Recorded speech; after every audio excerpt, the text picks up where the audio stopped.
Welcome to this Finance and Governance meeting held on Tuesday the 13th of April 2021.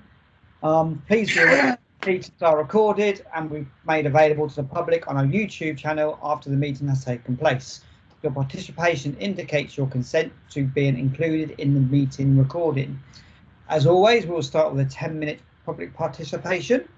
Do we have any members of the public in? I don't think we do. We don't, Chair, no. Then I'll move straight onto the agenda. I'm not going to waste time for that tonight. So, item 1, apologies, absence and roll call. Councillor Hey, Karen, here we go. Starting from the top, Councillor Cooper Marsh. present. Councillor Thorpe. Present. Councillor Chapman. Here. Councillor Derek Giles. Present. Councillor Maslin. I'm here. Councillor Pitt. Present. Councillor Christine Green. Present. Councillor Ferguson. Present. And Councillor Gregson. Present. Thank you. Full house again, Chair. Marvellous. Okay, so agenda item 2, declaration of interest. To receive from councillors declarations as to disclosable pecuniary interests and or non-statutory disclosable interests, along with the nature of those interests in relation to any agenda item. By the deafening silence, I assume there isn't any. Okay. There's no outstanding resolutions on this agenda. Do we all concur? Yeah. Item 4, minutes. To approve the minutes of the Finance Governance meeting held on 9th of March 2021 as a true and accurate record. Any notes on this, councillors? Anyone wish to propose? Yeah, I proposed them. Thank you, Councillor Pitt. Seconder. I'll second them. Thank you, Councillor Green. Anyone wish to speak on these minutes? No, we'll move to the vote. All in favour of accepting these minutes as true and accurate record? Aye.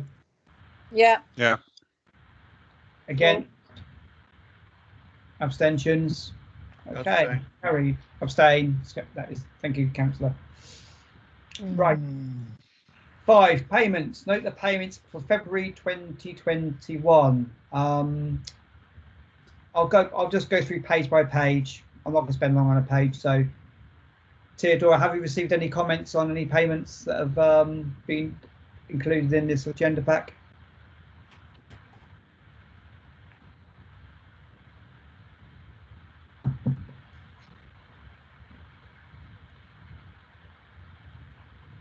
Hello, Teddy. You there? Theodora?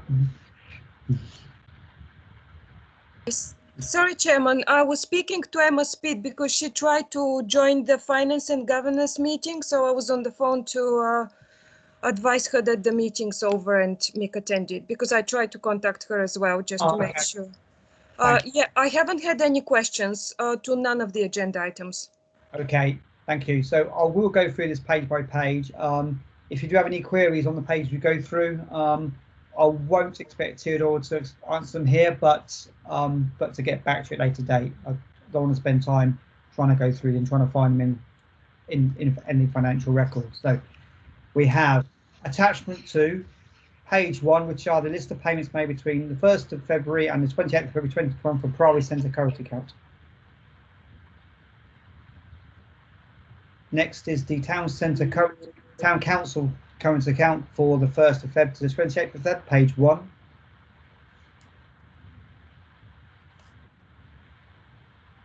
Page 2.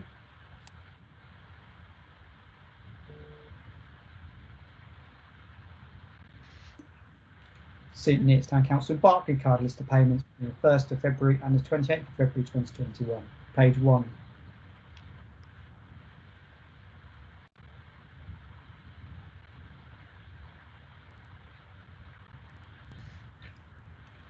We'll move on to list of purchase ledger payments, page 3901. 3902. Just to say, nice to see our electric vehicle on there. It is good, yeah. Well, when do we receive that? Do we know? I think it's here, is it? Do we get a ride in it? Oh, it's been nice to get some press on that. I think some photos on the town council website if they're not already on there. I'm not. Yes, both vehicles are in use for some time now. The third one, I think we're still waiting for, but we haven't paid for it. So yeah. I've seen them around town a few times. They're very smart. We need some photos of the mayor doing donuts in the Priory Centre car park. Okay. Chair. Have we, Yes. Chairman, have we been on the press on it? Sorry. Let me put my hand up. Absolutely should, shouldn't we? Yeah. Yeah. Councillor, you? Sorry. Yes, it was. There will be press on the vehicles. We're tying it in with the installation of the charging points as well. So it's going to be a combined all singing electrical press release vehicles charging points. And the Eatons and the new branding on it as well. So if the mayor wants to come and drive around a car park in one, then I'm sure that can be arranged. Thank you. Can we not make multiple press releases and build this up the same as certain other councils do? I don't see any problems in that. That'll be down to Katie. More work for her. I think it'd be better to get in raise it every week. I think so. Right, page 3903.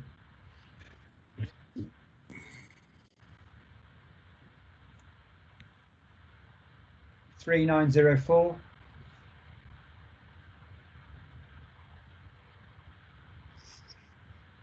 (3905).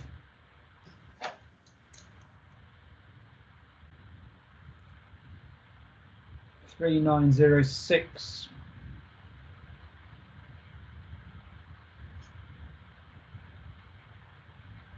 3907.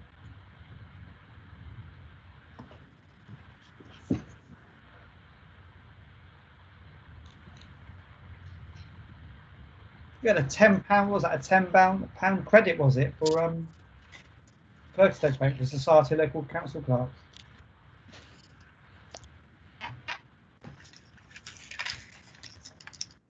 I think that's an overpayment, or be it unallocated payment, still to investigate. Perfect. The refund for not having a clerk. 3908.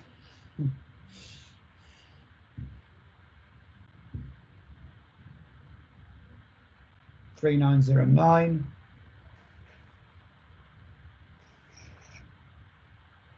3910.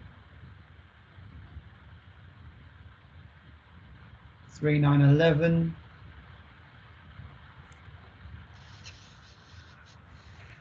3912. 3913. 3914. That concludes the payments. Thank you, councillors. Item number 6, governance. Members to review and recommend the following documents for council for approval.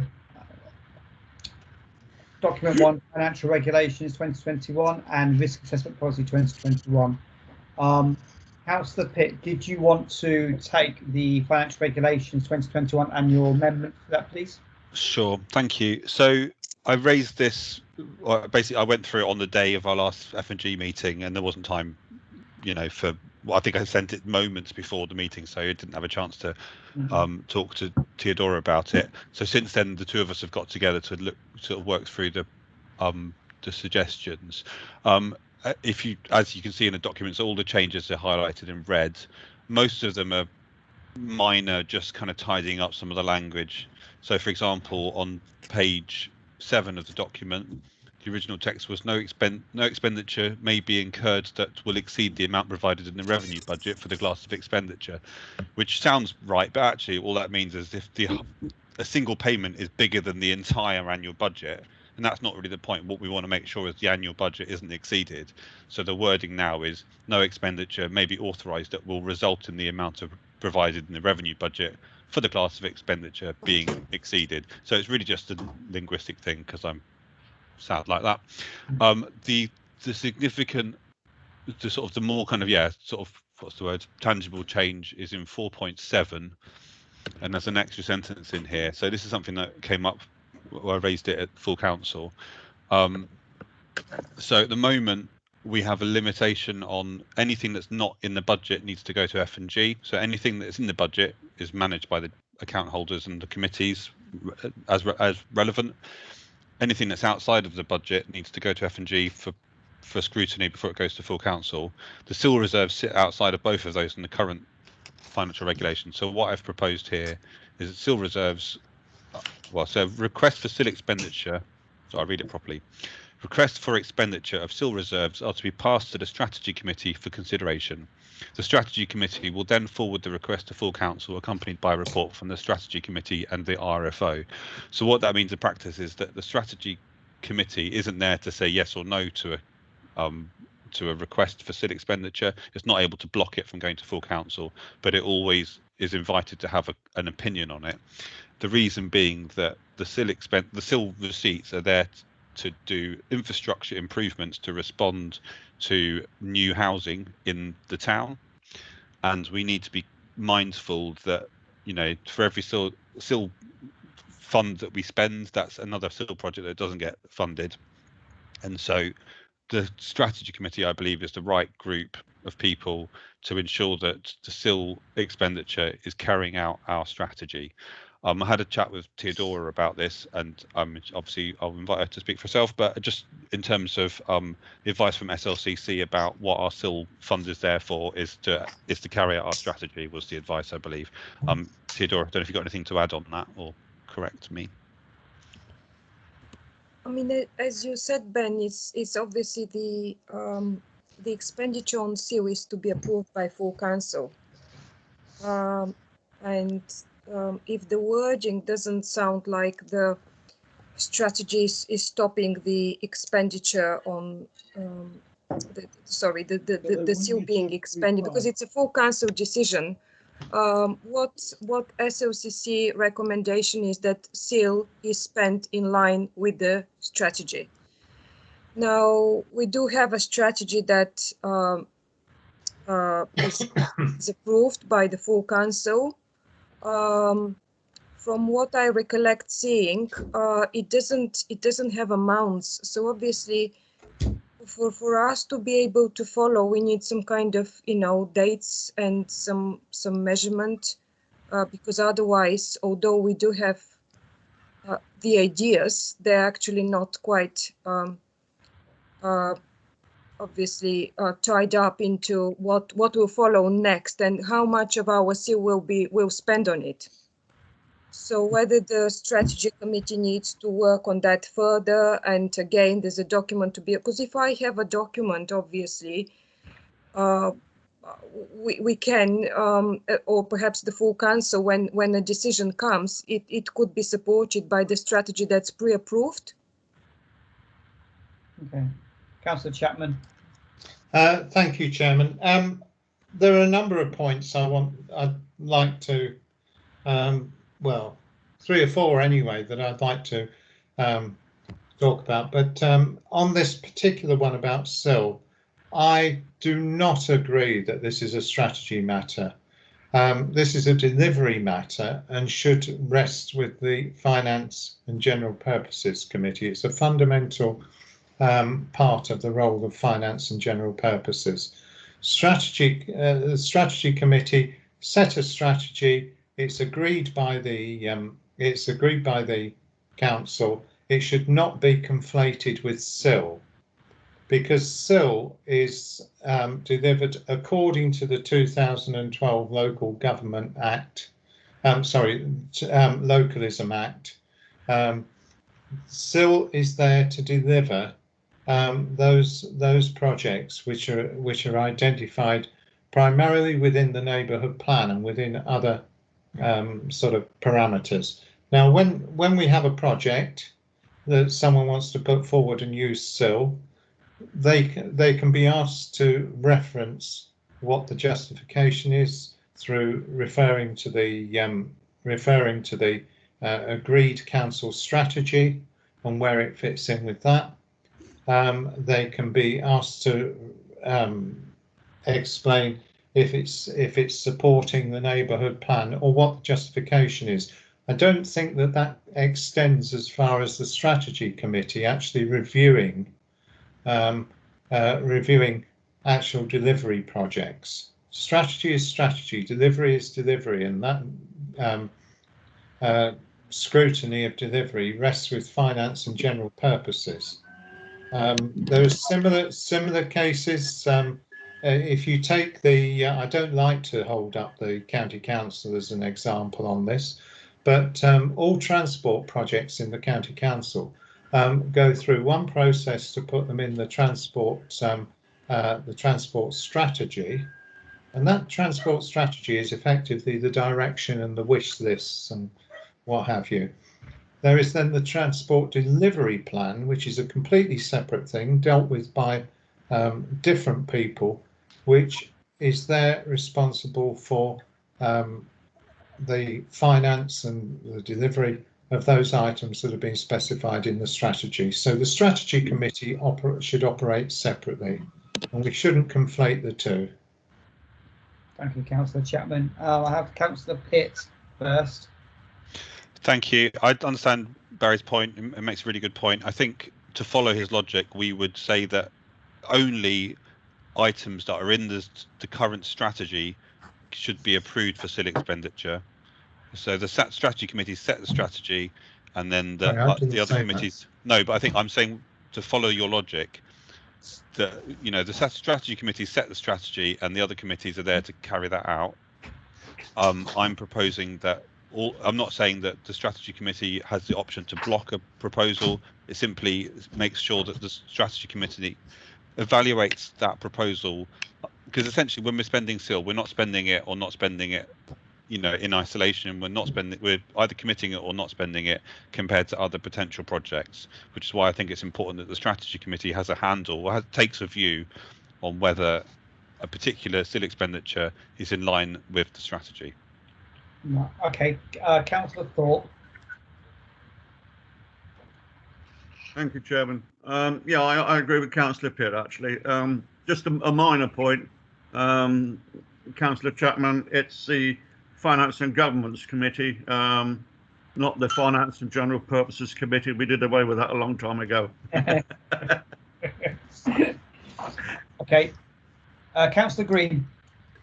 Hello. In the interest of clarification, can you hear me properly? Yes. Yes. Yeah. I think it's really important that we remember that the strategy is an overarching, if you like, vision of the council, which is supposed to inform everything that we do. It's not an optional extra. It's not a special interest group. And I think, as Theodora said, it's actually recommended. It is said that SIL is supposed to be spent in line with what our objectives are. And whatever we do, whether we're finance, operations, whatever, every decision we make is supposed to be made in reference to what our strategy is as a council. It's our guiding principles, if you like. And I wish our clerk were here, because I remember going through this some time ago when we first started to form a strategy committee. So I think, don't see it as in competition with other things. It's our main vehicle through which the lens through which we look at everything we do. It's holding everything together. So therefore, it's not either or. Our strategy is what the council is about, and everything should refer to that and reference it before we make decisions. I hope that helps. Thank you, Councillor. The concerns that we've heard. Yep. Councillor Chapman, one more bite of this. Thank you, Chair. I haven't actually put my hand up. We're still talking specifically about this SIL item. Yeah, so yes, there are other items, but as I say, the Localism Act actually that SIL is provided at the higher rate to deliver the objectives identified in the neighbourhood plan. Now we have got a neighbourhood plan which we need to update. Most of the strategy the committee objectives are covered in one way or another, at least loosely within the neighbourhood plan. But I think that there are two things here. A strategy group is just that. It sets direction. It doesn't actually drive the council along that route or modify that direction. It's a fundamental purpose of the Finance and Governance Committee to review projects and make recommendations to full council. And that shouldn't be handed over to the Strategy Committee, because the Strategy Committee is doing a different role. So, it's not. Okay, thank you. Then, so can we agree that if these expenditures come from F&G, go through strategy for comment on the way to full council? So the strategy do have an input into the spending. They may not agree, and they may say so, and then full council has all the considerations in front of them, and then it's up to the full council to then agree that expenditure. But I think that our strategy, we've spent time and set up a strategy committee, and if we don't include them in conversations, then what's the point in having the meetings if we're not going to get their input into this expenditure? Teddy. I think what happened recently was that the expenditures from SEAL didn't even go to F&G. So perhaps if they have come to F&G, there should have been some. So let me just admit, Derek.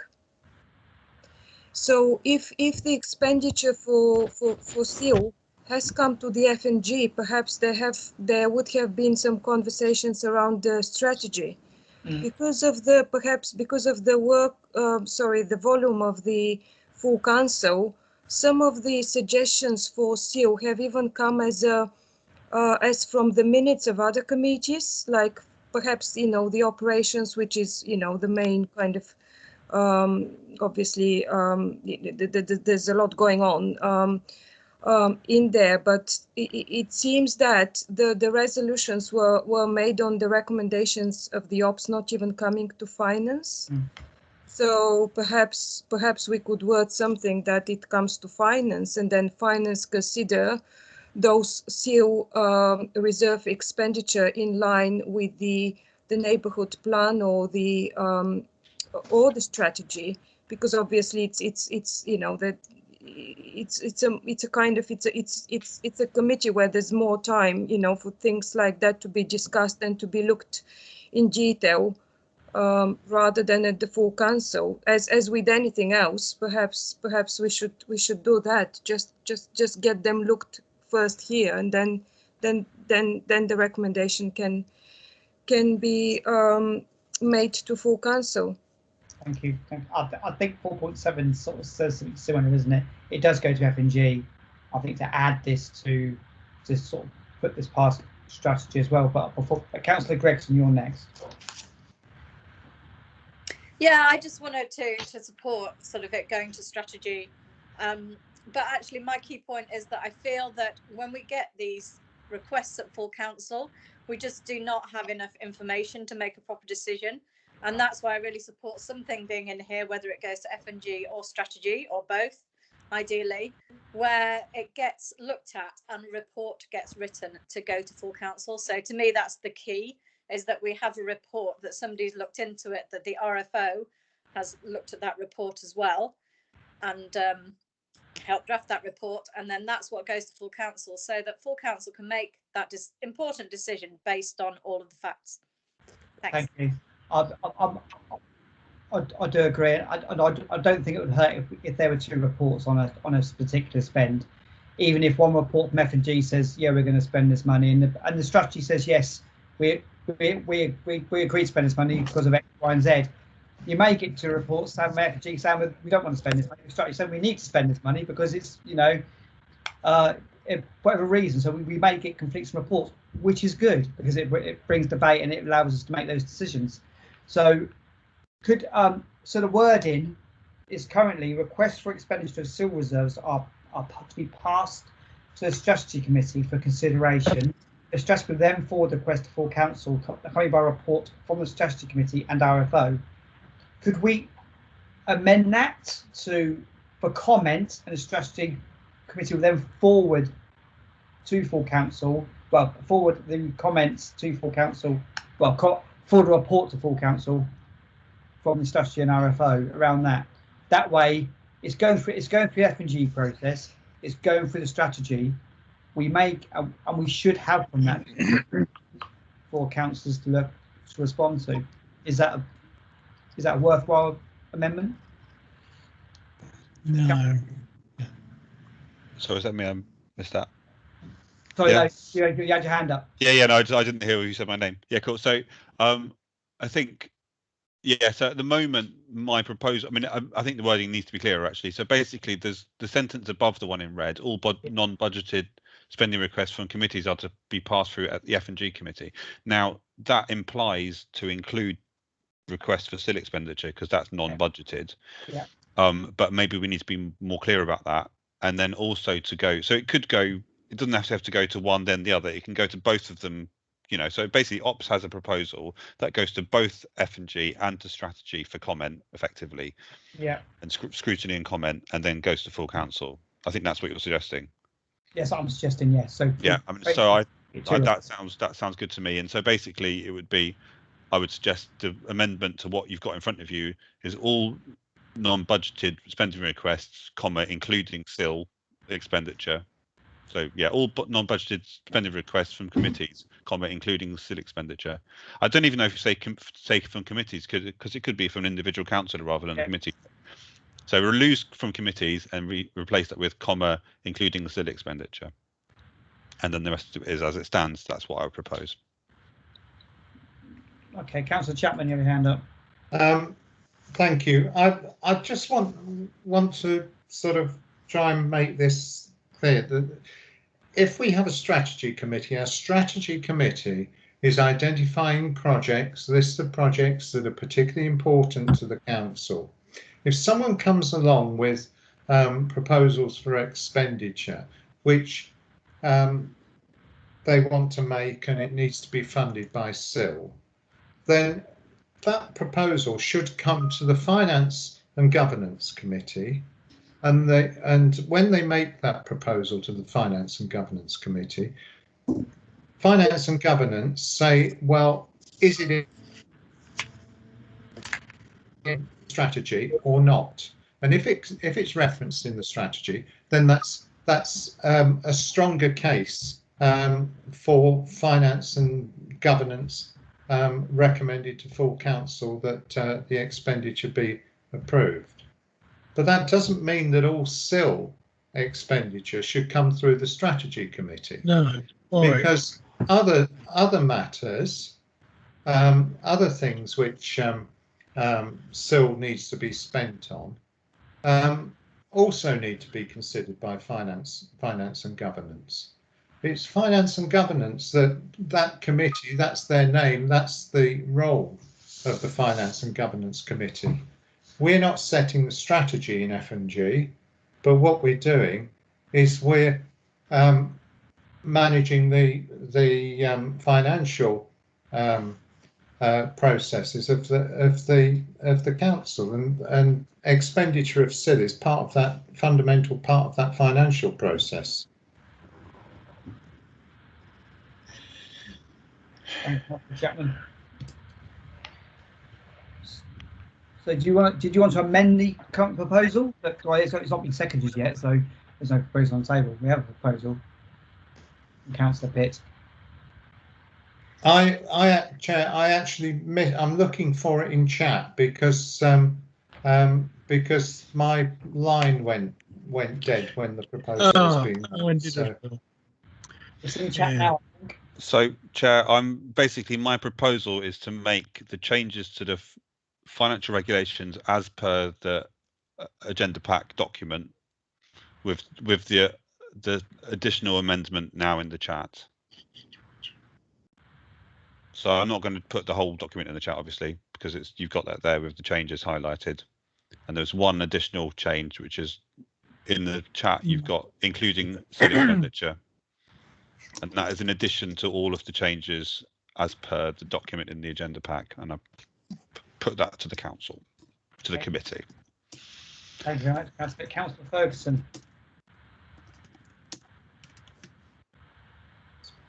You're muted.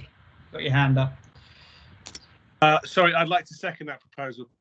Thank you very much. So we have the proposal for that too. So all council have a chance to read what's in the chat for the proposal. So what we'll do is we'll vote on this as 4.7 now, and then this will make the change on paragraph 4.7, and then we'll move on with the rest of the document.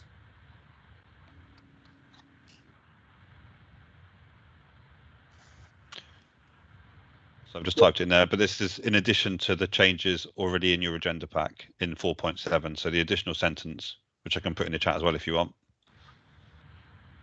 You've got if you can. It's in the agenda pack. If no one's read it, then put it in anyway. This is a single sentence. I'll whack it in there as well. Okay, so that's the proposal, and it's seconded by Councillor Ferguson. There's no further comment. Just check the hands. No, there's no further comments on the vote. Strategy committee.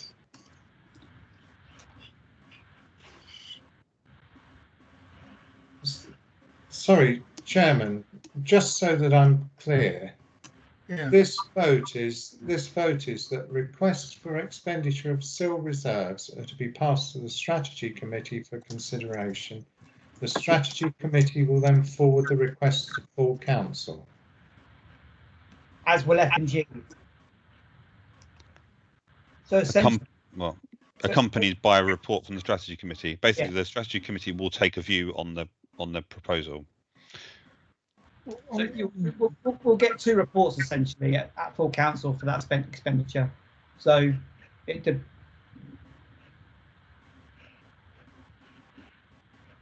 no further comments. We'll move to a vote. No, hold on, Chair. Councillor Giles. Yeah, sorry, Chairman. I lost contact for about 5 minutes right in the middle of this. So I'm picking up what's going on, but I do wonder what the point of it is. It just seems like yet another delaying tactics. I've said often on these Zoom meetings, etc., it's copiage, and we see it all the time on projects. And yes, this is another example of, oh, we'll delay it. I'm not happy with this at all, I must say. So I shall be voting against it. I'm not convinced. Your comments are noted, Councillor Giles. Any more questions or comments?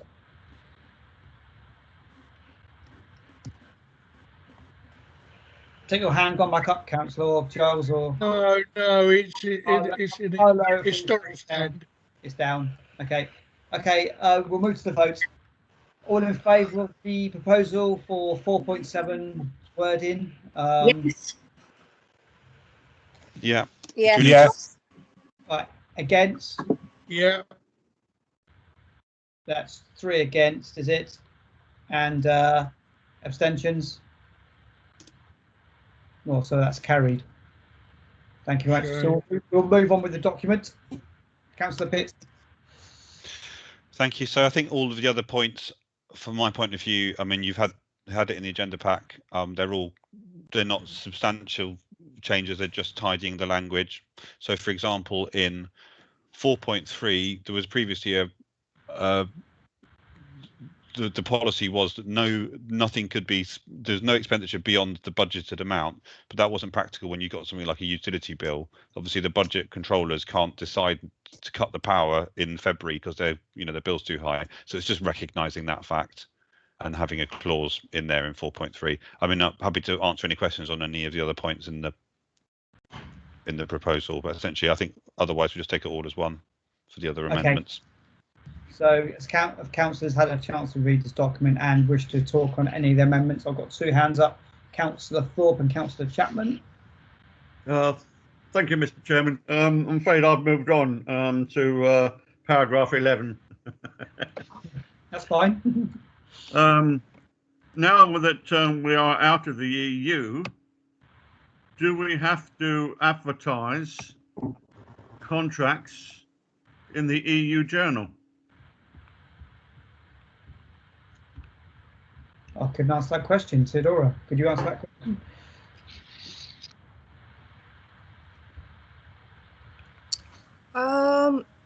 I think it refers to similar, isn't it? The wording's been basically discussed with SLCC. We've never had to do that because we haven't got such a large contracts. Let me just read it again. I think it talks about similar rather than advertising the EU journals. So though the EU journal is there, I think it talks about some kind of equivalent from what I remember when I wrote it. 1 second. Yeah, just for clarity, so this was something that I raised with Theodora, but I left it with her, and I haven't got a view on it other than I'll take the RFO's advice on this topic.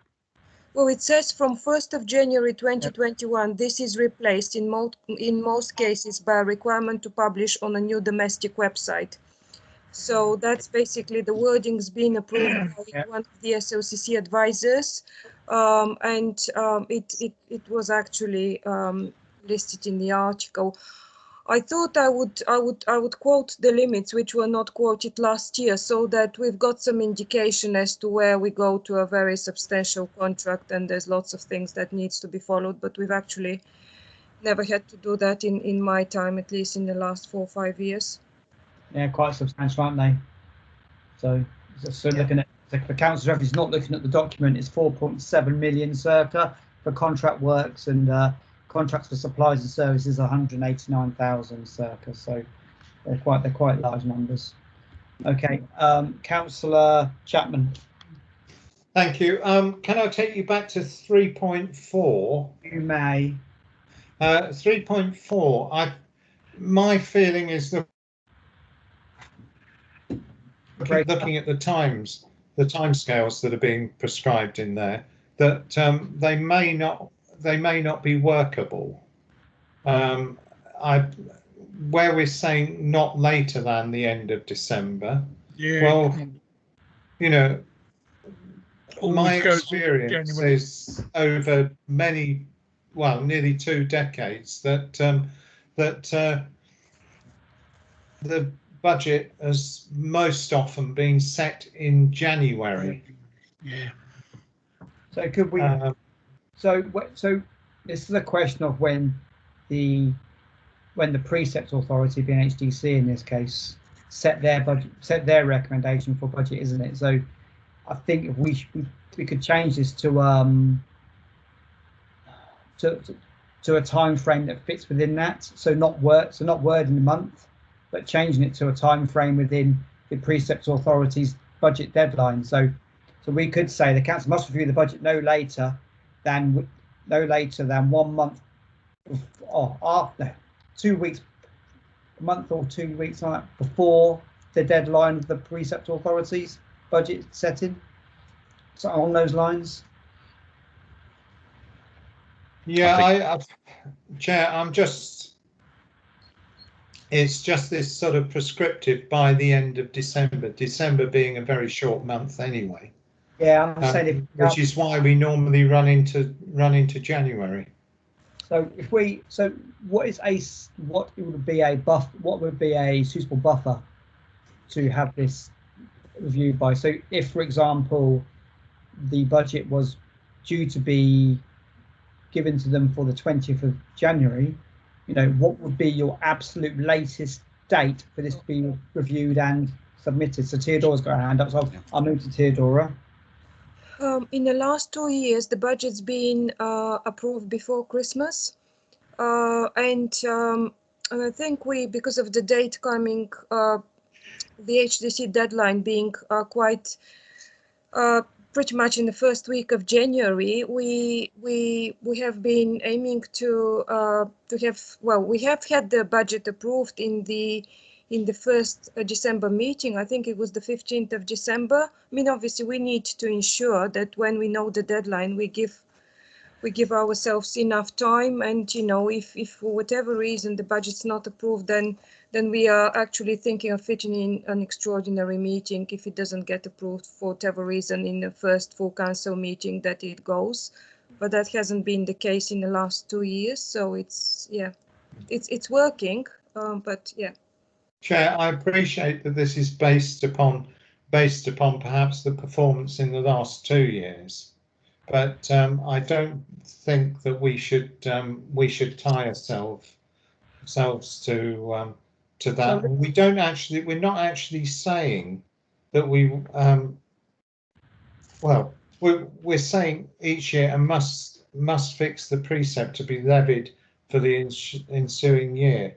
Now, HDC doesn't actually have a deadline to set for parish precepts, you know, until later in January. oh, could we change that wording then to the to a full count, to the full council meeting before the budget deadline, something like that. So that way we are giving ourselves right up to the last minute, really, if we needed it before the deadline. That could be an extraordinary. I mean, what happens, Chairman, if we had this in and we missed it? You know, we're saying we're going to definitely do something. We can't guarantee to do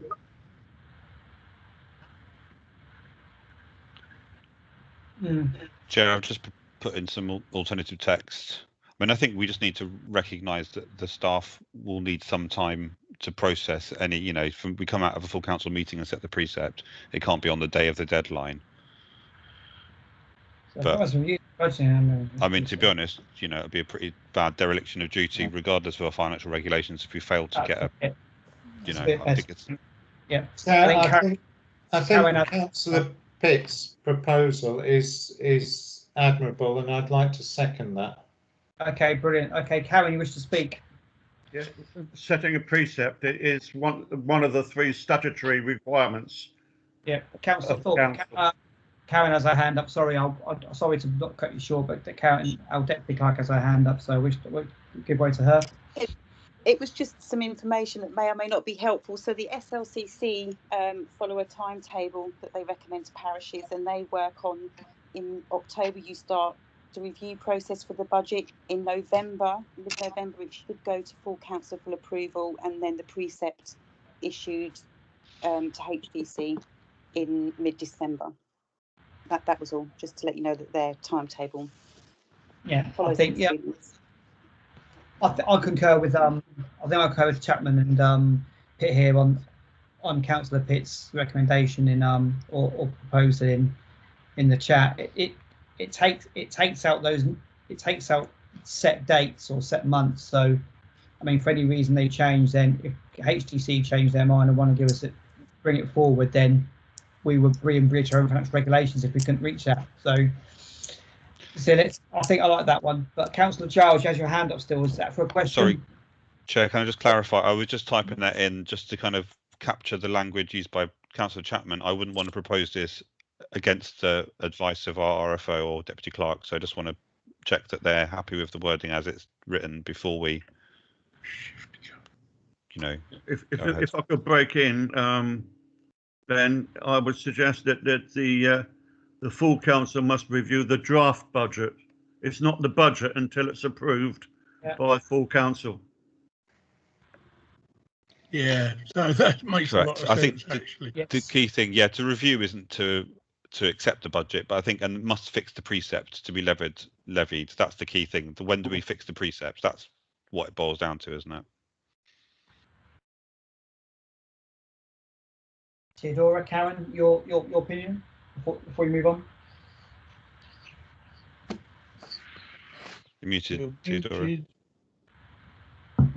As Gordon said, because it's a statutory requirement, obviously the statute would override whatever we put in our financial regulations. I mean, they're also statutory, but you know, if we if we commit to a date in which we can't actually keep what we have to do, you know, as required by law, then obviously, you know, it's kind of, it's a guidance. I'm not too bothered. I mean, November, I think the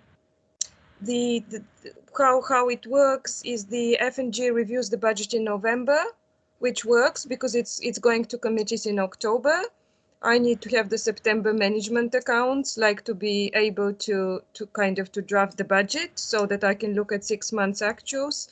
So that doesn't happen in kind of in September, or it's more or less I need towards the end of October to work on a budget, and then it's up to the F&G to approve it. And then, you know, if the F&G approves and the meetings are set as they are currently, F&Gs in the beginning of the month, and then full council is 2 weeks later, then there's no issues with it going on the November meeting. So, you know, the earlier the better, but as I say, I cannot guarantee that, you know, there wouldn't be any, obviously depending on the dates the meetings are set, you know, it might not be possible. So that's why December seems to be the kind of ultimate deadline, and it's worked fine. Obviously, if we're going to be closed for Christmas, that means it's not going to be by the end of December, but it's going to be by the 22nd or whatever that last working day is. Or last December meeting, I would say. The earlier the better, as I say, in case. Yeah, and that this December's in the current financial regs, isn't it? Because the amendment to the full council. So, I mean, are we happy? Are we happy adding the full to this paragraph and keeping it as December? Yeah, it covers everything. I'm relaxed about leaving as it is personally. Yeah. Okay, so I prefer to see the word draft actually put in. Must review the draft budget. So we are adding the word full. The full council must review the draft budget. No later than the end of December. Yeah, because it's not the budget until it's approved.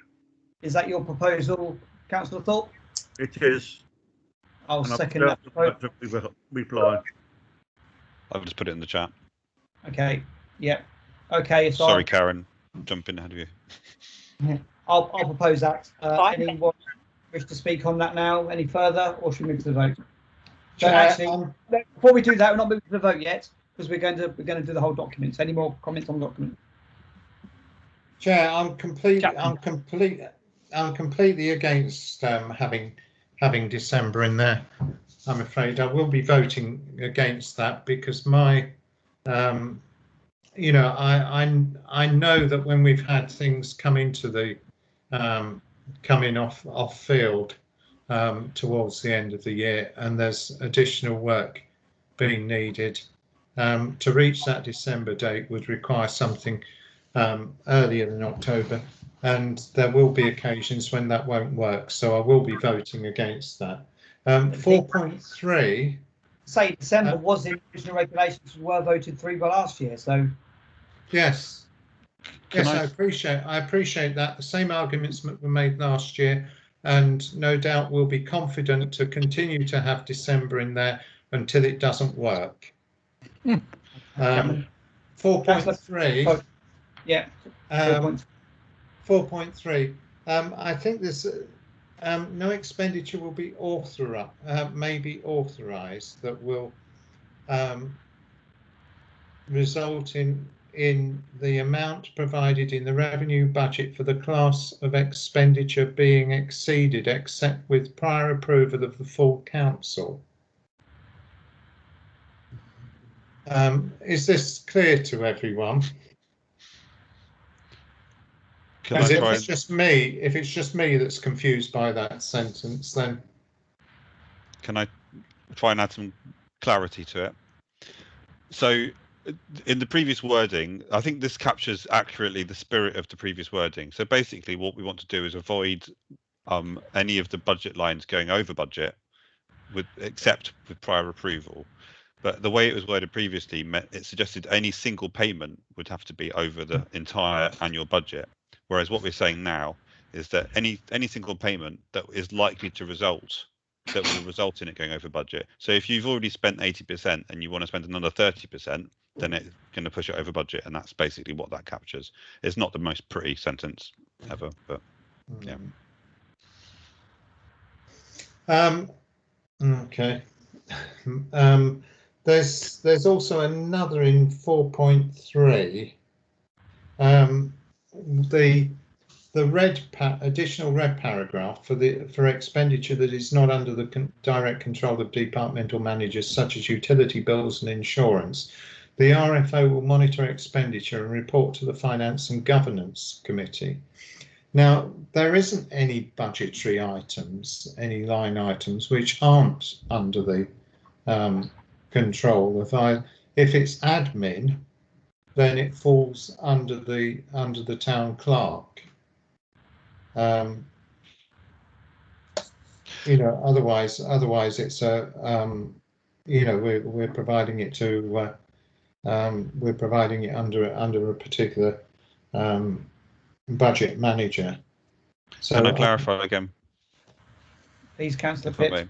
So I think the direct control, I mean something different to what you're assuming I mean. So basically it's not about who is responsible, it's about essentially payments that you can't, you know, essentially if the electricity bill comes in, you can't decide to pay some of it, you know. So effectively this is what's happened in the past. Some of the budget of like the electricity has gone over by 4% because the electricity costs have gone up in a given year. I don't think we can expect the budget manager for that building to come to full council to say, can I spend more on electricity? It's just not a practical plan, because, you know, it's already been done basically. And so it's just acknowledging the reality of how budgets are managed and expressing that in the policy.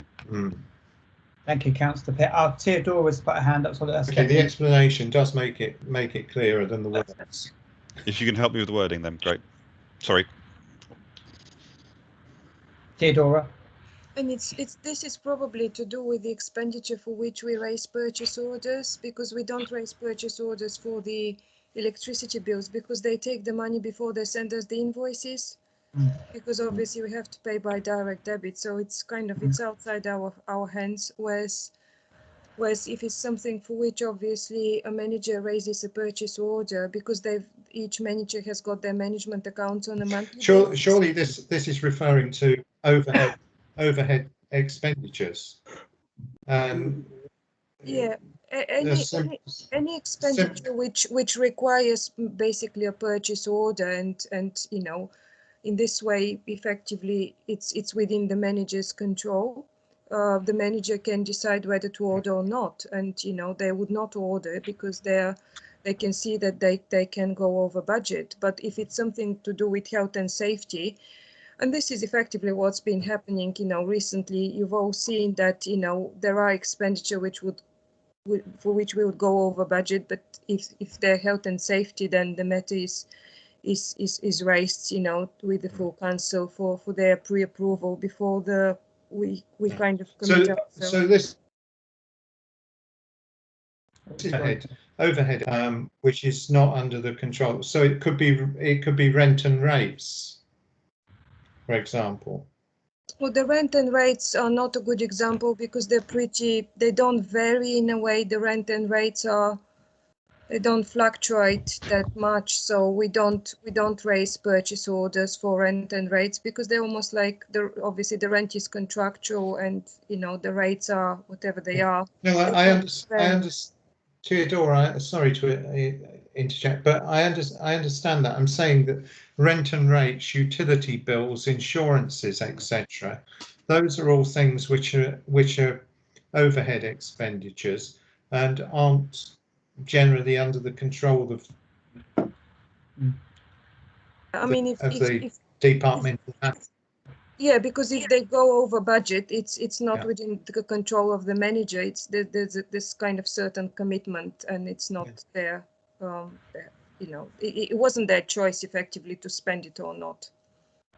So would this statement not be better? The RFO will monitor overhead expenditures and report to the Finance and Governance Committee. Chair. Councillor Pitt. It does effectively say that, but it also acknowledges that that sentence contradicts the above sentence, which is basically saying, you know, the default is that budget holders can't spend beyond their existing budget, and this provides an exception to the previous sentence, previous paragraph. Mm-hmm.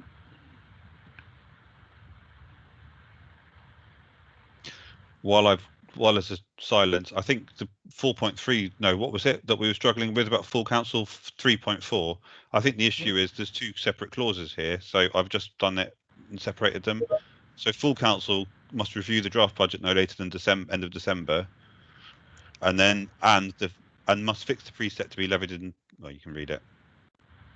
So it has to review the budget and then has to set the precept.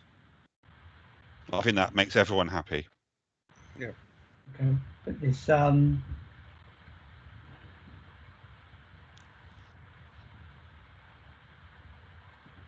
I think on 4.3 in that red paragraph, can we add exception in there somewhere?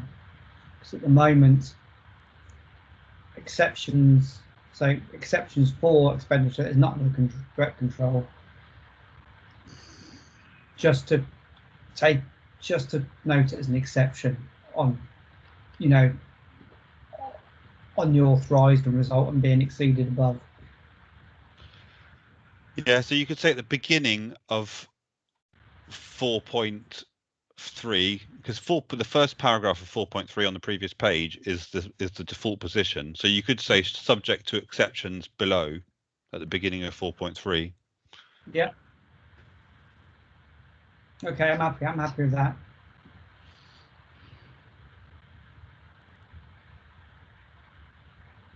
Well, I don't think we should get ourselves too in a tangle, but yeah, that is technically better. Yeah, okay. So exceptions to below, no expenditure maybe, yeah. Okay, so start at 4.3, we're going to add subject to, subject to exceptions below, no expenditure, so yeah. Okay. Anybody else wants to speak on this bit here? Or should we move on? So, okay, so that's another one for the chat. So we will, is there any other points in this document that people wish to talk about or comment on or change or clarification, or we will move to the vote for accepting the amendments in the document as they are, with the exception of what's in the chat. So just to clarify, the last post regarding the budget setting posted at 8:10 p.m. is what I think is covers everyone's concerns, I hope. Okay, what I'll do is, because there's some contention on that, I might vote for that as a separate item, and then we'll vote for the rest of them as a document as a whole. Is that yeah. Okay? Okay, so for the 820 amendment for 810 amendment for 3.4. 3.4, that's it. It's 810 for 3.4 is the full council must review the draft budget no later than the end of December each year and must fix the precept to be levied for the ensuing year in line with deadlines set by HDC. All in favour? Aye. Yeah. Against? Yeah. Aye. Abstentions? It's carried.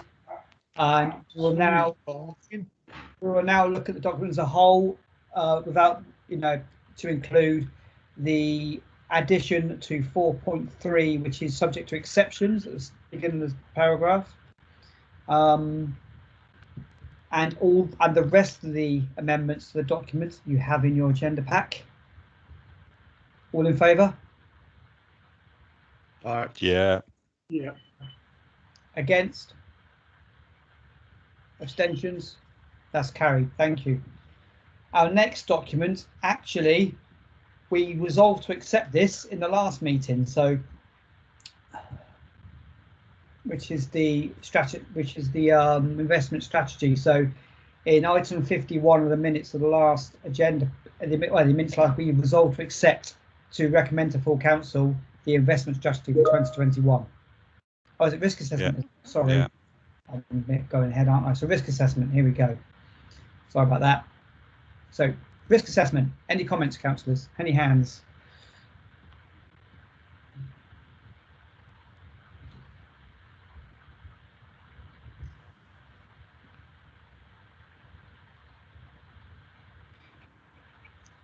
Any comments, Theodora?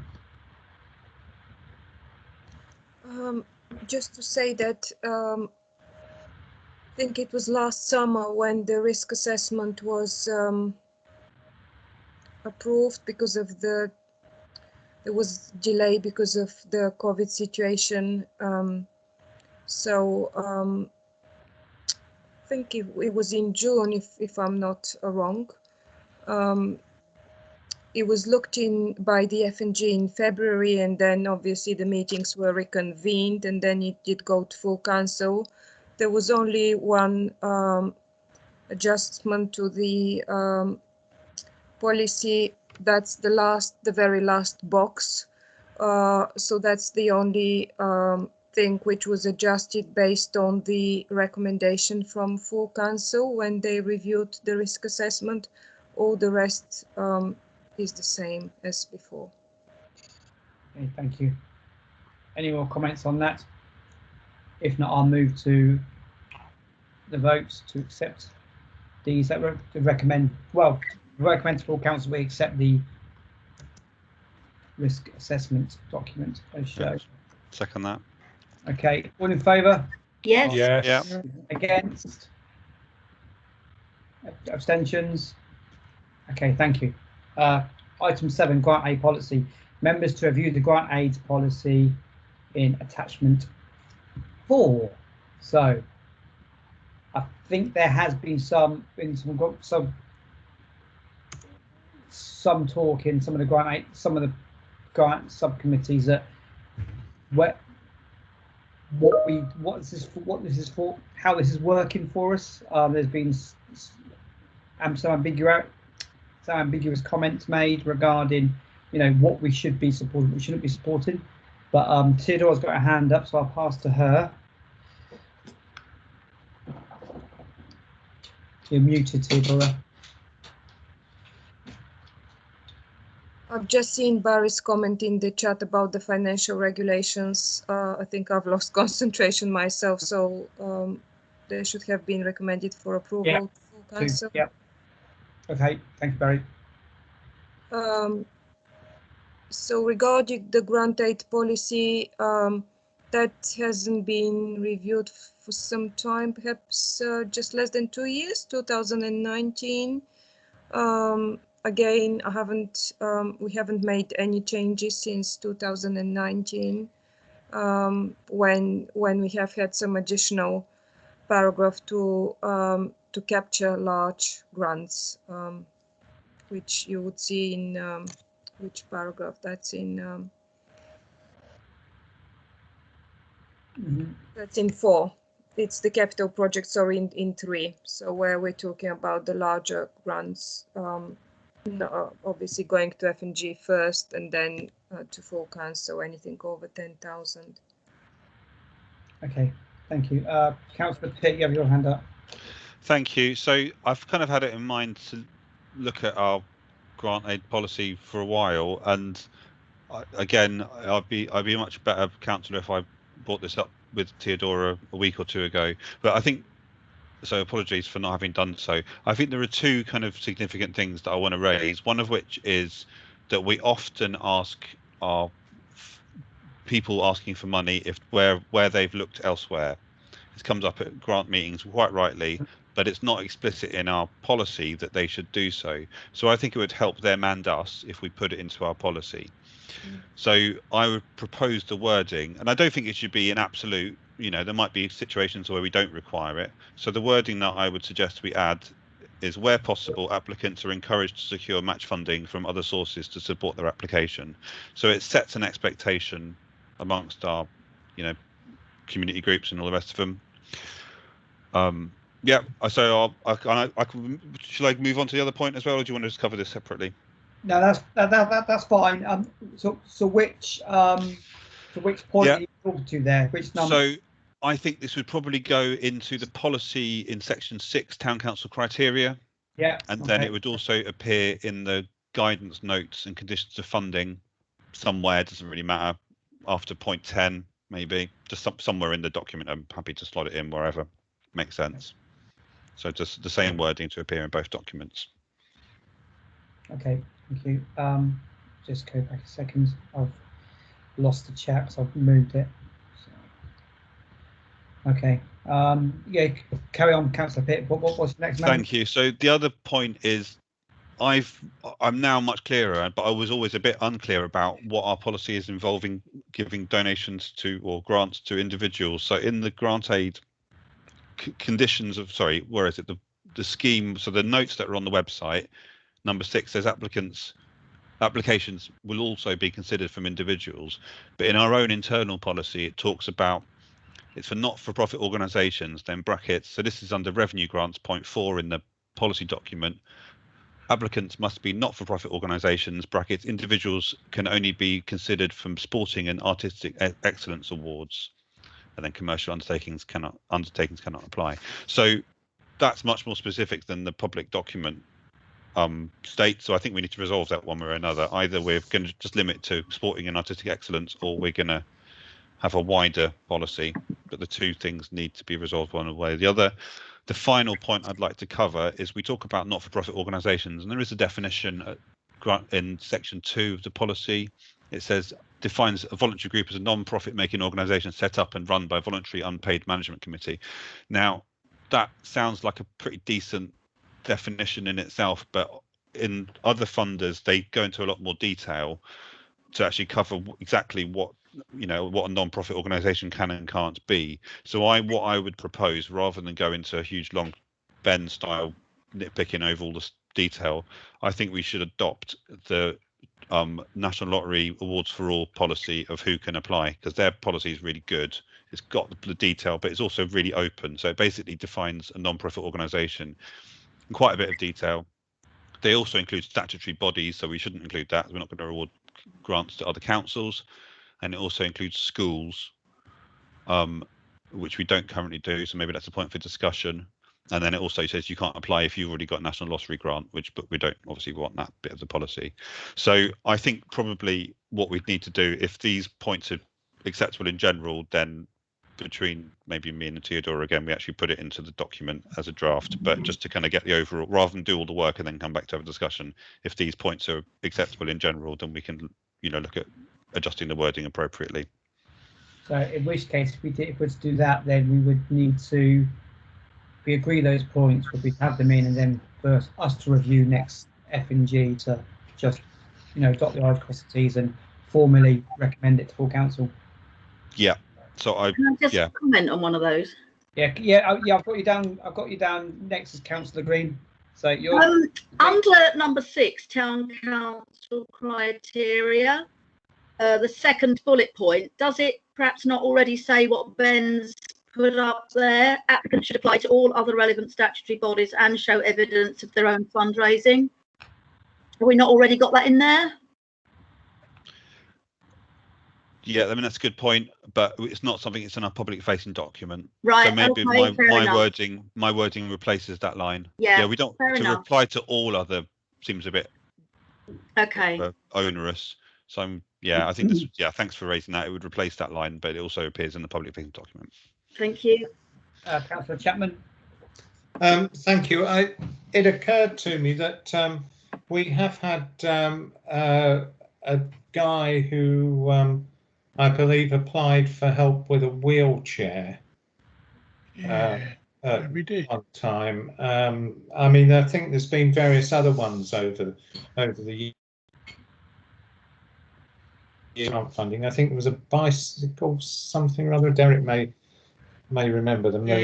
But there have been various things like that, and I can't see where they would fit within the grants policy. I would say, Barry, that we're not here to replace social services. No, it wasn't like that, Gordon. No. So individuals require exceptional circumstances requiring exceptional aid. Yeah. but then define that. Chair. Councillor Maslin, you are about to speak next, yes. Yeah, thank you very much. On a similar vein, we turned down an application from Bushmead School who needed some new curtains. Yeah. In their hall. We told the school that the school themselves couldn't apply for curtains. It had to come from the PTA, which is a bit nitpicking.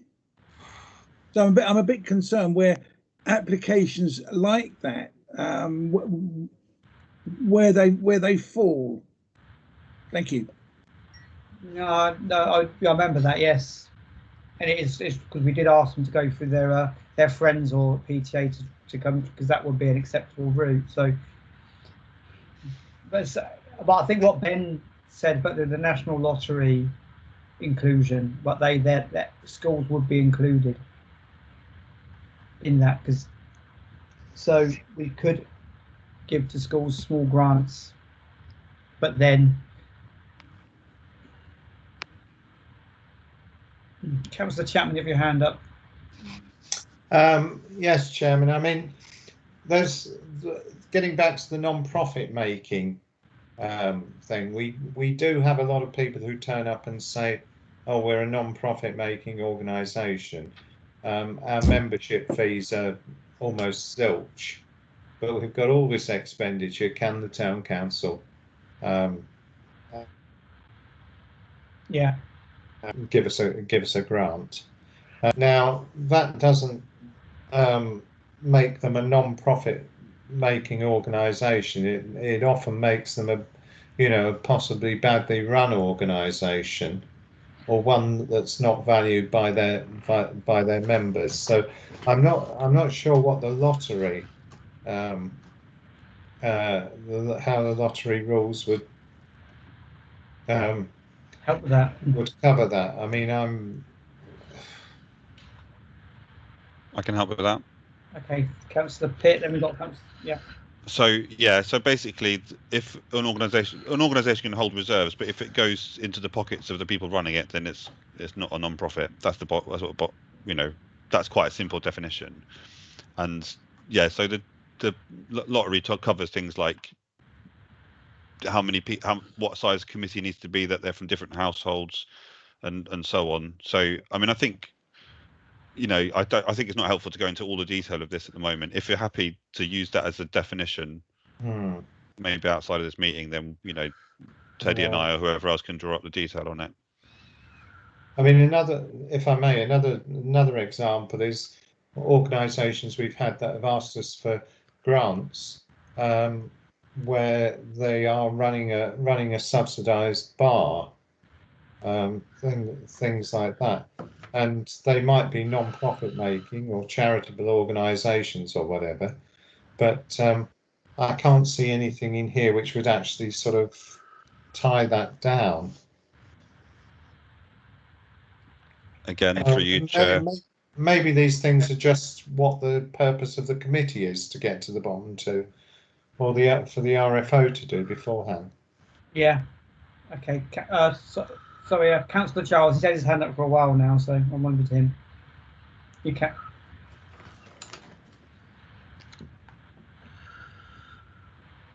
Muted. Still muted, Derek. Yeah.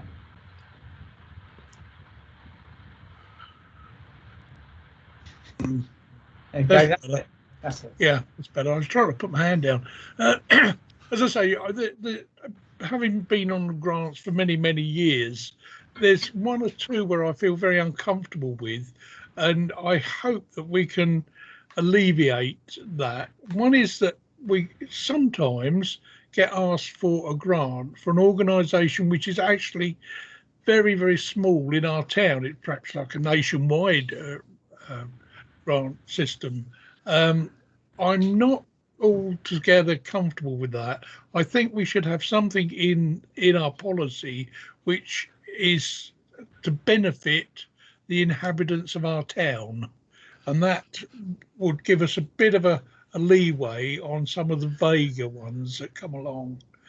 But I do take Barry's point about where there's organisations which have got subsidised bars or not charging for participating and such like, and that's not on. That's just not on. No. I think Councillor Thorpe. Thank you, Chairman. I don't think we should be too prescriptive, because that's why we have the grants committee to sort these sort of things out.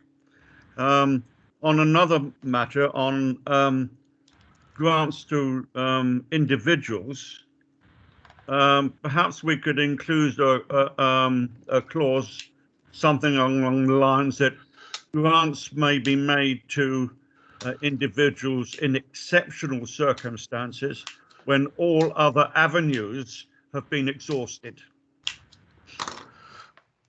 Yeah, I quite like that. That covers a multitude of things. And we would need to see proof that they have tried social services or whatever before coming to us. And I think that would then tie it up. Okay, thank you, Councillor Thorpe. Councillor I would Ferguson. like to propose that, Mr. Chairman, and reserve the right to speak. I will second that. Thank you.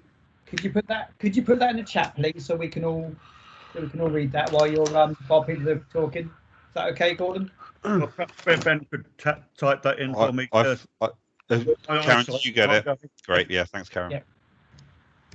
Okay, yeah, got it. Okay, Councillor Ferguson. Yeah, I want to make a strong objection to this notion that Councillor Chapman and Councillor Giles just made, that organisations that do not charge membership fees are either badly run or not worthy of a grant.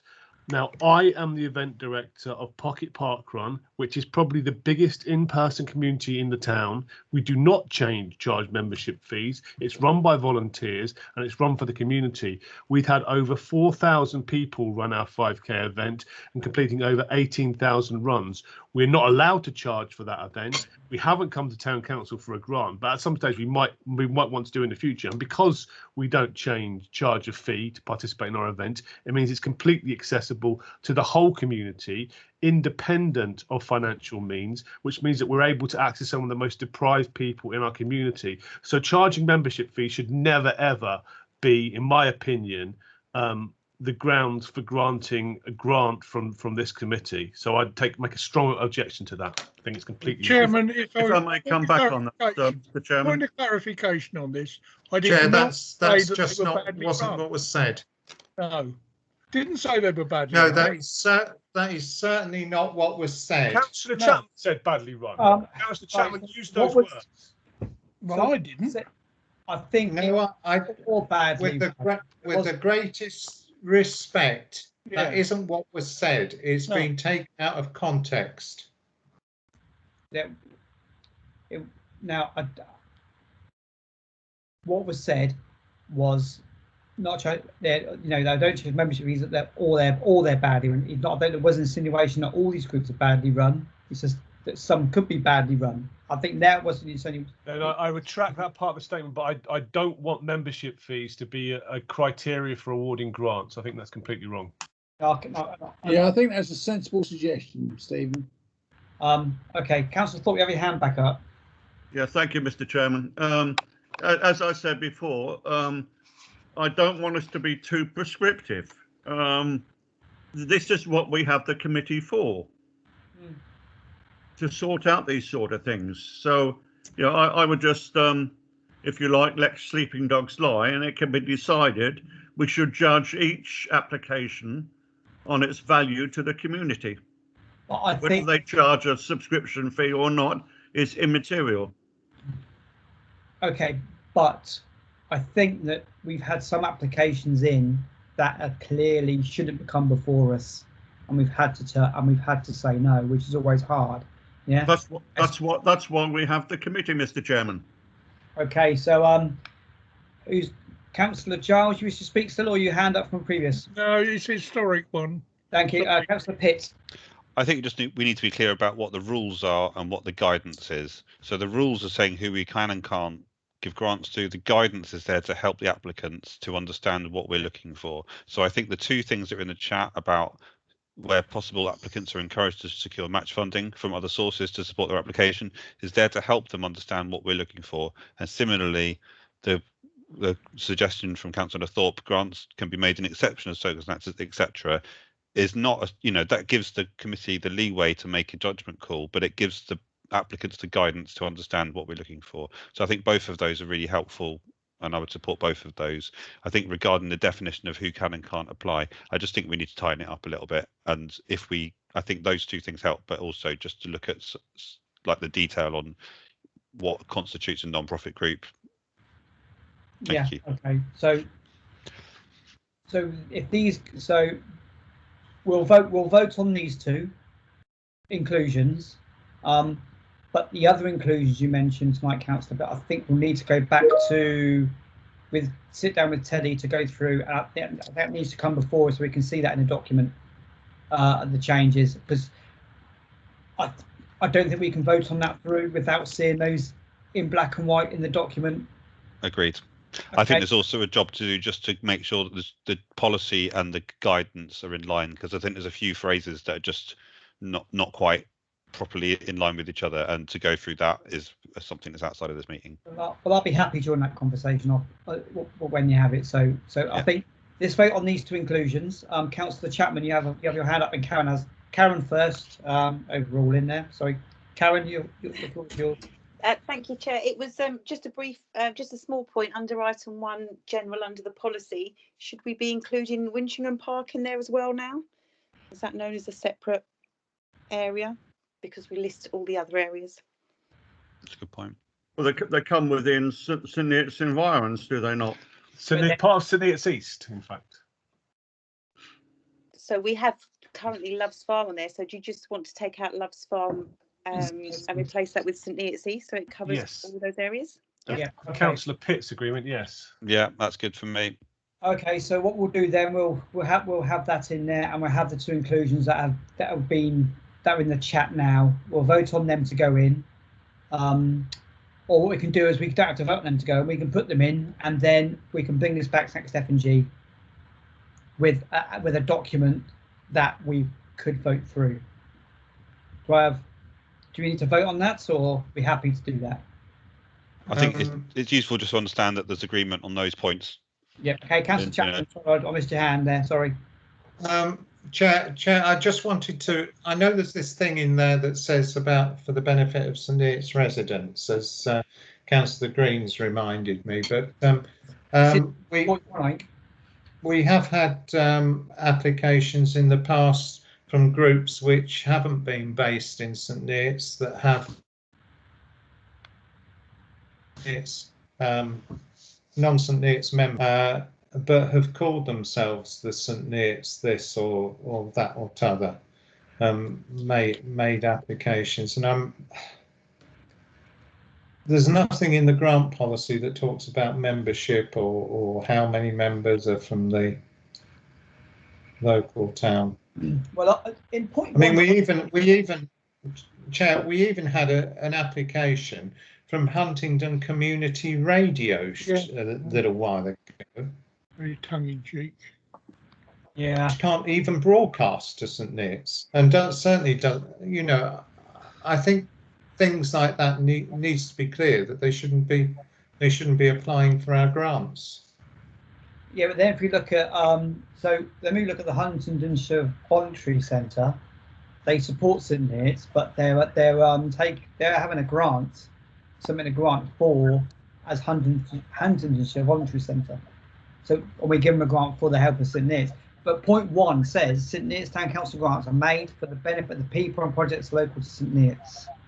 So I think as due diligence as a committee, when we talk to these groups and they come before us, they need to provide some, which could be here, provide evidence that they are supporting residents and groups. So can I add something to that, please? I've got my hand up. Green. I'm thinking of someone like Relate, who obviously are not based in St Neots, but we give grants to regularly, and they do benefit a lot of residents here. For example, you know, they're based in Cambridge, I think, but we regularly give them grants. They do fantastic work here. So Yeah. we have to be quite flexible, I think. And like as Councillor Thorpe says, it's up to the grants committee to discern case by case, because there are so many variables here and it's impossible to cover all of them, you know, at this stage. I think it's for that committee to recognise. I'm just sort of putting related example. We'll take this offline. We'll sit down.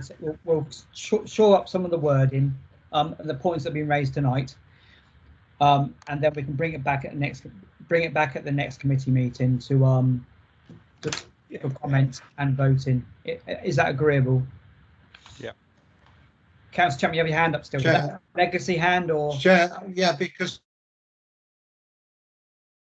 points and I only made one of them. The second one, what I'm becoming increasingly uncomfortable with is when we have a grants meeting and we have people sitting there who are our residents. We might not want to upset them, and there have been occasions when I think that the grant has perhaps been given because we as a committee haven't been able to have a truly open discussion about the grant.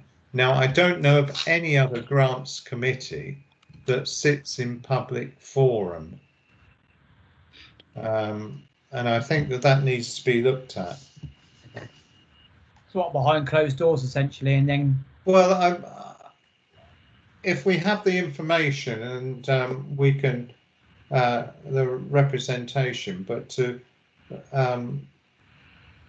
you know, have them sitting in present, it does mean that the councillors you know, naturally want to please the resident, and that may supersede you know, taking a more sensible decision or open discussion. Judgment. Yeah. I mean, you have to look at the community chest or the, you know, the SIL committees, or you know, all of those sorts of things. I mean, what's his face? The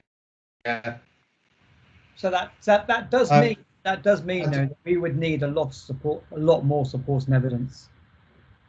Well, I think, Chair, it's fair for people to come to the meeting, but it's this thing about actually having the debate and making the decision whilst they're in the meeting, and I've become increasingly uncomfortable with that over the because it doesn't enable us to have a truly open. So therefore, okay, so what you're saying is that a behind closed doors discussion regarding grants, debating them, and then whether or not they should be awarded.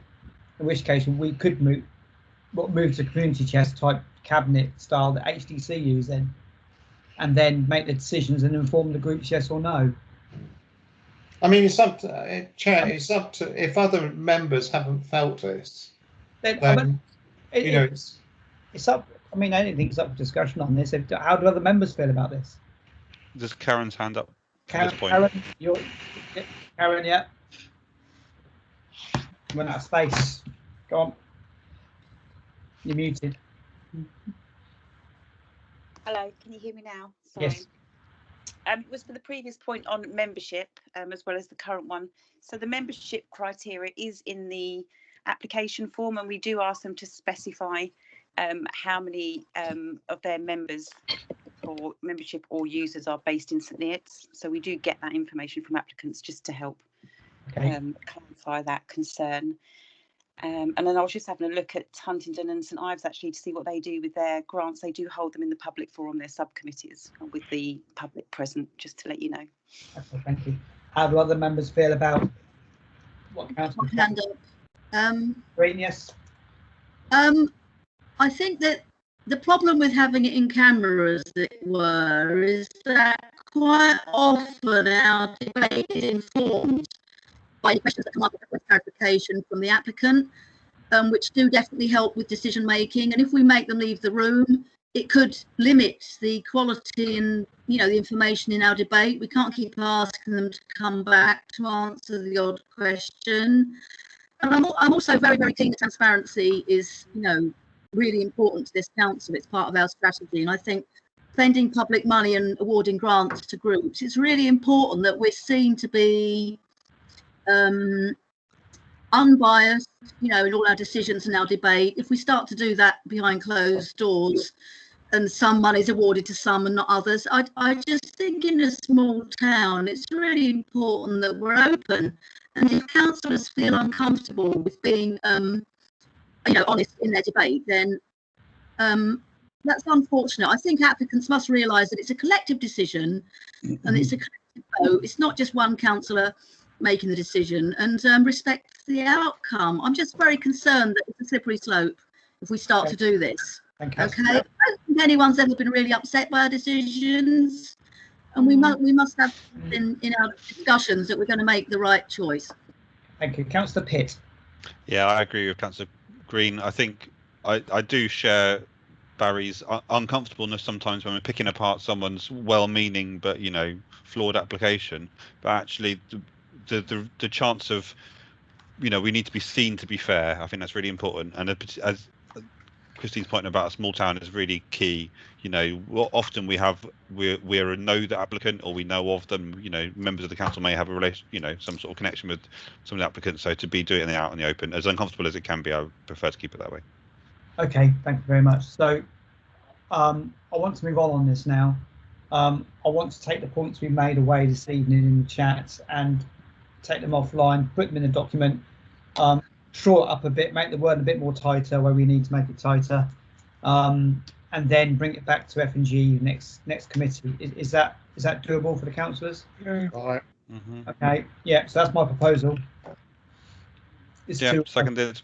Okay, so the proposal is to take the comments that have been that are in the chat, which are the so where possible, applicants are encouraged to secure match funding from other sources to support their application, and the grants be made to individuals in exceptional circumstances when all other avenues open to them have been exhausted, plus the other points Councillor Pitt has made regarding the inclusion of the National Lottery grants, and iron out any inconsistencies, and also to update the public guidelines as well to be in line with the policy that we have internally.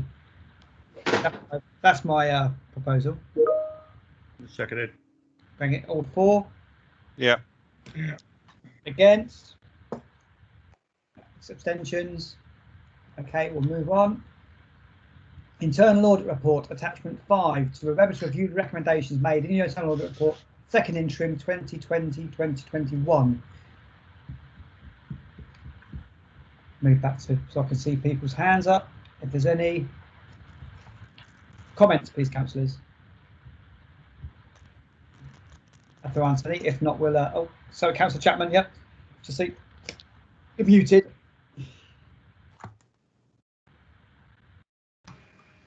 Thank you, Chairman. There are some points being made by the auditors, which need to be noted. If you look at the conclusions and recommendations, the auditors do say, however, we would draw members' attention to the current arrangements for the verification of bank reconciliations.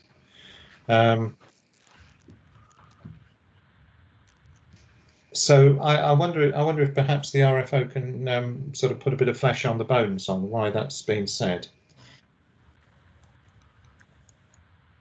Yes, I mean that's something which has been said on a number of times when it has been away from the office long term, and I think I did mention it at few months ago when the committee looked at the specific areas they would like the auditors to look at. I did say that the auditors kind of would rather have a member to check the bank reconciliations. So obviously the auditors check the bank reconciliations like 3 times a year.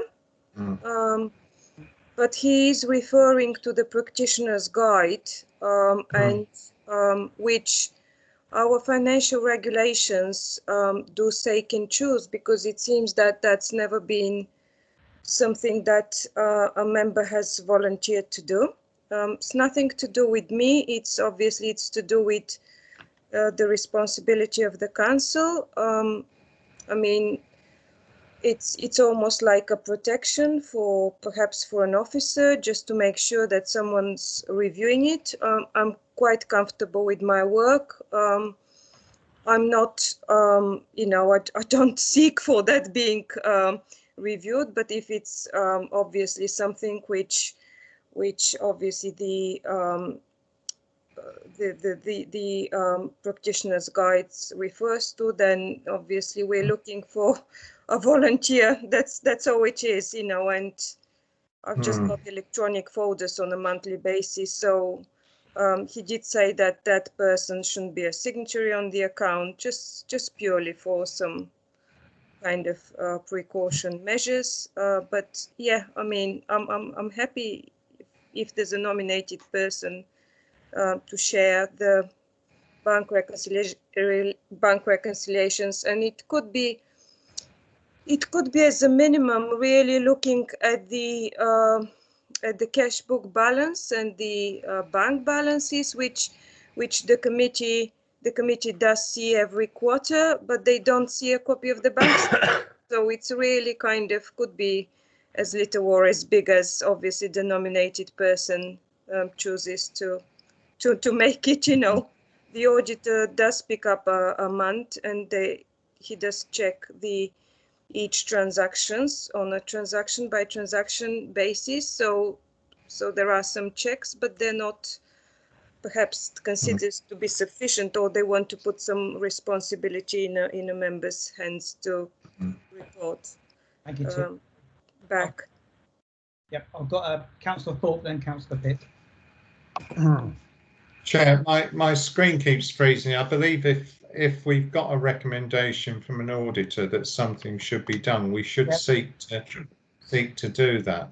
Yes, I think so. We've got 3 recommendations here we need to go through tonight, so and get response to that. So, Councillor Thorpe has his hand up there. Thank you, Mr. Chairman. If I can cast my mind back to when I was mayor in 2009 to 2011, I used to go into the council offices once a month and do the bank reconciliation against checks and purchase orders. So whether or not it should be the chairman of the council, or perhaps it could be chairman of F&G. It needs to be a non-signatory. So that and both and then we're looking at the new, we changed documents, didn't we, for signatories on banks, which would be the chairman of the finance committee and the chairman of the council. How about deputy chair of finance? Give them something to do. Who is that? Is that Gordon? Is that Gordon? I don't know actually. I don't know who it is. Can't think who that is. Well, Gordon is a signatory actually. It's Gordon. Currently we've got Gordon, Derek, and Barry as signatories. I don't do hard sums. No, we're doing that. We're changing that in May, aren't we? After the new civic year, to reflect the makeup of the committees. I think it was resolved in a committee somewhere. I think it was this committee. So that leaves us deputy chair. Deputy chairs, yeah. Deputy mayor, sorry. So we could have, as a response to that, to go down, we could have 2 nominated persons, yeah. So one or the other can do it, being deputy mayor or deputy chair of the F&G.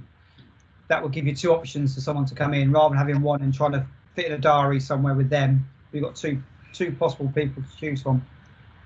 And the suggestion, I think from my discussions, I recollect is like every quarter, because the report, the bank reconciliations are presented to the F&G every quarter. So it it could come with the quarterly reconciliation rather than obviously do it as a monthly job. Yeah, So it's.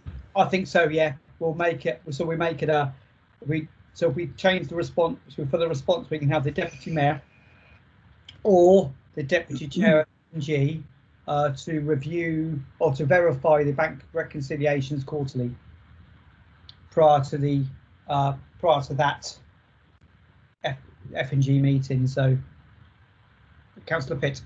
So, as deputy chair of F&G, I'm not sure if I've got the time or stamina for this, and I think Councillor Simonis might feel the same. However, I do think that Councillor Chapman's making an excellent point to raise this, and I would heartily recommend him to fulfil this role.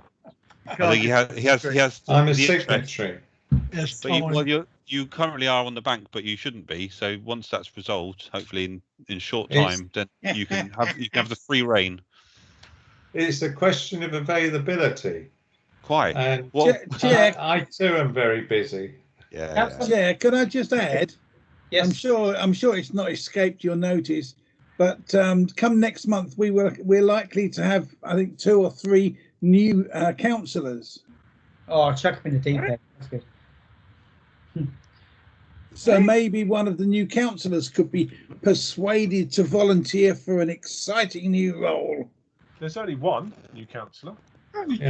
Point of clarification, Chairman. Councillor Giles. Yeah, I say point of clarification. Several new councillors. I thought we had. Oh no, okay. I'm mixing it up with HDC. Councillor Musgrave, are you planning to resign? So we need, but we do need. If you wish me to, Chairman, I won't. So we need to resolve this as a response. We need 2 members, or if time's going to be an issue, we need a number of members to call upon to do this. Well, we do have 22 councillors, or 21 at the moment. You're looking at possibly 5 or 6 here at the moment. So maybe this should be opened up to other councillors. Chair, given the numbers skills which Councillor Marsden continues to exhibit, I think that Councillor Marsden would be. I've never really liked Councillor Chair. I don't think. Theodora, you have your hand up. He's made a very. That's basically that sums it up why we haven't had a nominated person for so long. I think nobody wants to volunteer.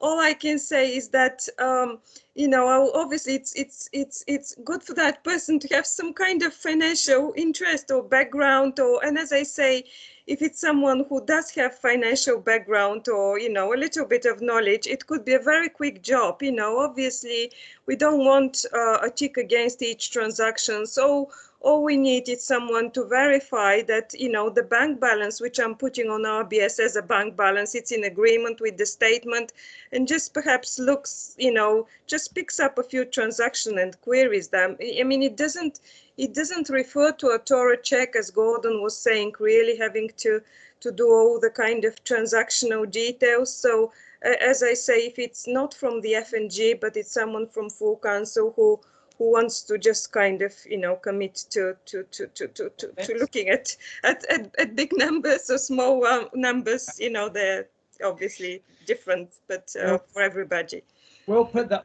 Well, we could put that on the full council agenda if anybody wishes to do that. If then we'll make a decision. I'll second that suggestion, Chair. Thank you. Councillor Pitt. Chair, I think if we can't find anyone in F&G who's willing to do it, we don't stand much chance elsewhere. I mean, I think, to be honest, like there's any councillors here with the luxury of retirement on their side, I'm just fully in support of any of them to take this role on. When are you retiring, Ben? As soon as possible. It's a valid point. So I know. Sorry, I know there's several other councillors who are frightened of coming onto F&G. They don't understand it. Okay, I'll tell you what we'll do. Is for clear this up tonight. Okay, when's the next quarterly verification due, Theodora? Well, obviously we've Nominates. we've got the end now, so I don't know. Let's talk about the new financial year. So we've got obviously the June quarterly account, so that's not going to be necessary till July. Because Okay, the so- auditor, he will be checking the March balances anyway, and I think he's checked February. So yeah. Okay, well, put me down then for that, and I'll as a response for that, and then I shall do that in the interim. And then I'll do the one after you, Justin. Thank you very much, Councillor Maslin. We have two. I'm on holiday that week. We have two. So we'll put down myself and Councillor Maslin for R1 to verify the bank reconciliation. Corporate governance, recommendation 2, the council should decide which policies and procedures and other key documents are made available on the website and ensure that the website gets up to date if there's any subsequent amendments to those documents. Now, I think that would be, I think this one, I want to move to the next F&G meeting with a list of policies we hold and then decide which of those policies we're going to make public. Yeah. I would suggest, Mr. Chairman, that all our policies are made public. Yeah. Yeah, we shouldn't have Got nothing secrecy. to hide. Okay, well, if that's your proposal, Councillor Thorpe, then we can move forward on It that. is a proposal and I reserve the right to speak. Do you have a seconder? I'll second it if no one else will. Okay, maybe two. I was going to say from chair, but that's right, Councillor Chapman. So, anyone wish to speak on that as to why they would like to, why not, or would like to? Councillor Pitt.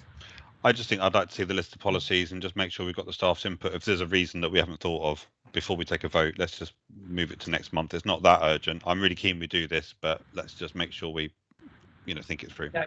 So I So, would like to defer it to next month.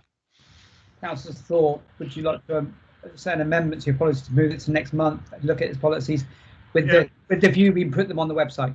Yeah, I didn't put a time scale on it. It was my proposal was that in due course all policies and procedures are placed on the website. Okay, then what we'll do is, if you don't mind retracting that proposal, we'll move this to next meeting with a list of policies to make sure we're happy that they are all there and what policy percentage we can put on. Is that okay? Fine, thank you. Yes. Okay, then next, so R2 response will be next F&G. We'll look at all the policies available to us. Councillor Gregson. Yeah, I just wanted to sort of raise the personnel policies. I'm not quite sure, what's a policy and what's not, but I can't see things like the staff handbook going online. Yeah, So- okay. We'll say, I agree with that, to be honest. Okay, right, so we'll look at all the policies and procedures we'll bring back to next meeting and then make a decision on those, because without seeing them, we don't really know. Okay, all four? Aye. Yeah. Yeah. Did I have a second of that, by the way? Yeah, sure. I did. Okay, yeah. Pip. Anyone against? Next. Abstentions? No. Okay, right. Expenditure R3. Consideration should be given to the introductory register of the contracts that the council has entered into, including the details of contract period and end date. This could be reported to the F&G committee on an annual basis to provide members with the details of council's ongoing contractual commitments. I agree with this. I think we should. Now, this isn't going to be a short one because the amount of time it could take to pull the contract together. So what are councillors' recommendation? I'll Theodora first, but while Theodora was speaking, have a think about what timescales you want to put on this to be presented if we do it. Theodora?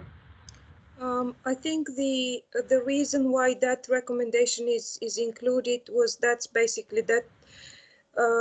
was because of the request from the F&G that the auditor looks at the procurement process. Okay.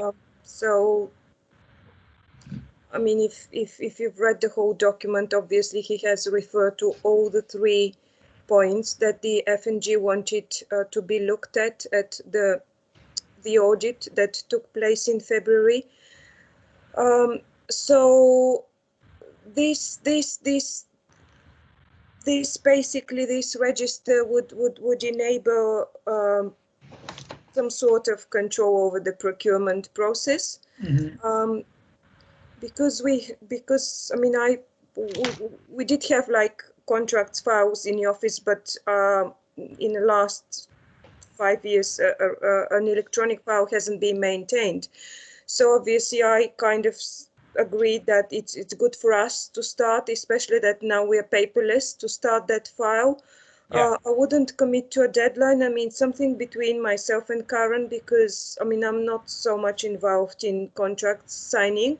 And sometimes I've given obviously a copy by manager, but we need to introduce a process where each contract is entered on that file, which hasn't yet been created. So it would take some time.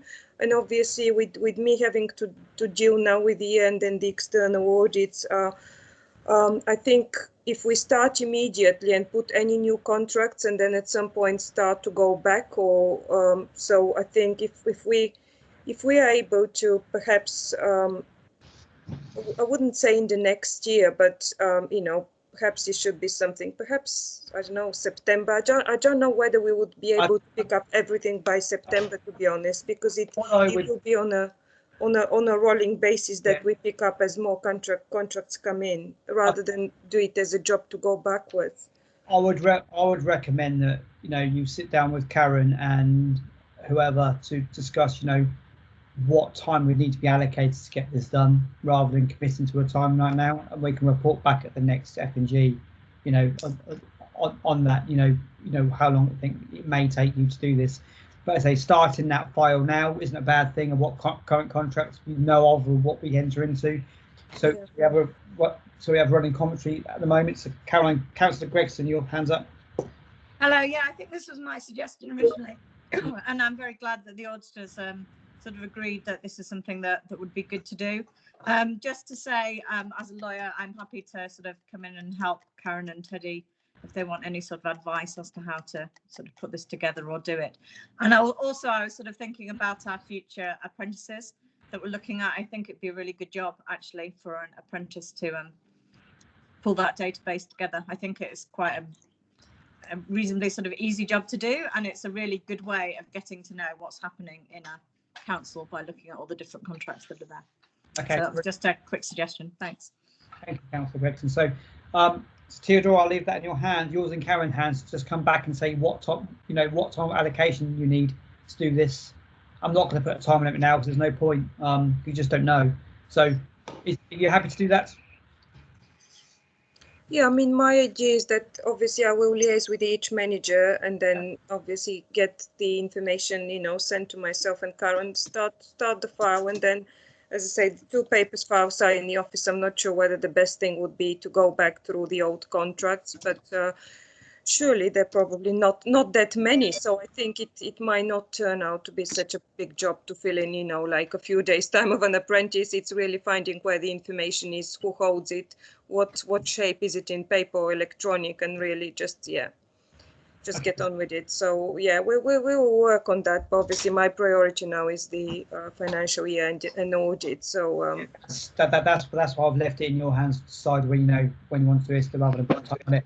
I think Karen's put it in the chat anyway, the RFO and DTC to report back to the next committee with estimated timeline to achieve this. So I don't think that's I think that's doable, that to get that timeline to us, but I wouldn't want to commit to a timeline tonight because, as I say, you've got too much on your plate in this next month anyway. Okay, are there any other comments, councillors? Should we just take a vote on those so we've got them in the minutes as an agreement? Okay, then as printed there. So in the chat we have we go. I don't think Colin and my are in there, but the response for R1 is that myself, Councillor Cooper Marsh, and Councillor Maslin will do this quarter and next quarter's quarterly verification of bank reconciliations. That's it. Thank you, Karen. R2 is we will put all policies on the website, but only once we've seen the policies and which ones we deemed fit that aren't going to sort of undermine staff or anything personnel related. And R3, consideration to give instruction of register. We will do this, but RFO and DTC to report back to the next committee with an estimated timeline to achieve this. Do I have a seconder? Yeah. All in favour? Yeah. Yeah. Against? Abstentions? Okay, that's carried. Thank you for your time. I think that is the last agenda item. So thank you for your time tonight, councillors, and managed to without breaching standing orders. Brilliant. Yeah, thanks for long evening.